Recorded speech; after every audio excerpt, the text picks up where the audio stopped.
La ley de Coulomb dice que la fuerza de atracción o repulsión entre dos cargas es igual al valor absoluto del producto de las cargas entre el cuadrado de la distancia. Todo esto multiplicado por la constante. Se le dice constante porque su valor será el mismo en cualquier problema. Este valor fue determinado por Coulomb de otras maneras. Problema. Cuatro cargas puntuales de igual magnitud se colocan en un cuadrado con 40 centímetros de lado, diagonalmente opuestas como se ve aquí en el dibujo. La carga 1, 2, 3 y 4 todas tienen la misma carga y es igual a 3 microcoulombs. El problema nos pide determinar la fuerza que actúa sobre las cargas negativas. Así que comencemos por calcular las fuerzas que se aplican en la carga 1. Sustituyamos los valores que tenemos en la fórmula de Coulomb. La carga 1 y la carga 2, al ser ambas de la misma magnitud, podemos expresarlas como Q al cuadrado. Sustituimos ahora los valores que conocemos. Convertimos microcoulombs a coulombs y centímetros a metros. Hacemos los cálculos y el resultado es este. Ahora ya conocemos el vector fuerza que ejerce la carga 2 sobre la carga 1. Este mira a la derecha porque fuerzas opuestas se atraen, y es positivo porque está sobre el eje positivo de la X. El cálculo de la fuerza 1 con la fuerza 3 es el mismo ya que están bajo las mismas condiciones, por lo cual la magnitud del vector es la misma, pero es negativo ya que se encuentra sobre el eje negativo de la Y. Ahora calculemos la fuerza que ejerce la carga Q3 sobre la carga Q1. Conocemos el valor de ambas cargas, pero no el valor de la distancia. Como las cargas se encuentran formando un cuadrado y estas son diagonalmente opuestas, podemos sacar la diagonal fácilmente con el teorema de Pitágoras. Así obtenemos que el resultado de la distancia es este.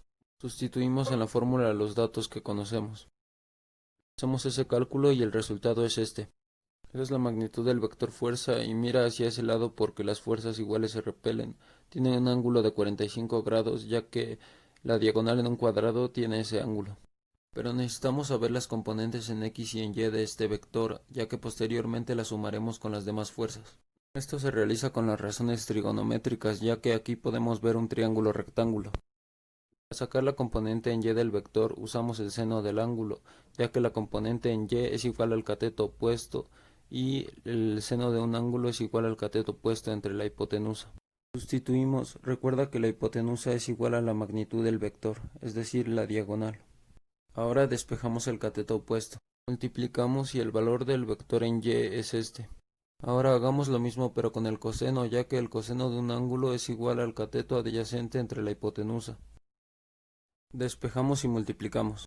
El resultado es el mismo, solo que negativo. Esto también se debe a que el vector está sobre el eje negativo de la X, el otro estaba sobre el eje positivo de las Y. Ya conocemos todas las fuerzas, lo que sigue es sumar los vectores en X y sumar los vectores en Y. Primero los vectores que están en X. Ese es el resultado. Y ahora los vectores que están en Y. Tenemos el mismo resultado, pero negativo. ¿Y qué significa esto? Que los otros dos vectores rojos disminuyeron fuerza a los dos vectores negros, disminuyendo su magnitud. Necesitamos un solo vector, ya que necesitamos saber hacia dónde se dirige la carga. Usamos el teorema de Pitágoras con las sumas de fuerzas en X y las sumas de fuerzas en Y, ya que también aquí se puede ver un triángulo rectángulo. El resultado es este, es decir, 0.46 newtons.